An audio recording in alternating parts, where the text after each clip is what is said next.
কে এটা? বন্ধু হয় আমার। কতবার তোমাকে বলবো যে কোনো ছেলের সাথে কথা বলবে না?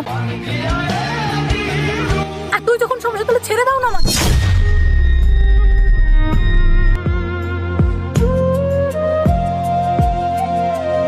কি হয়েছে তোমাদের? জানি না এটা কিরকম ভালোবাসা, সব সময় খালি সন্দেহ করে।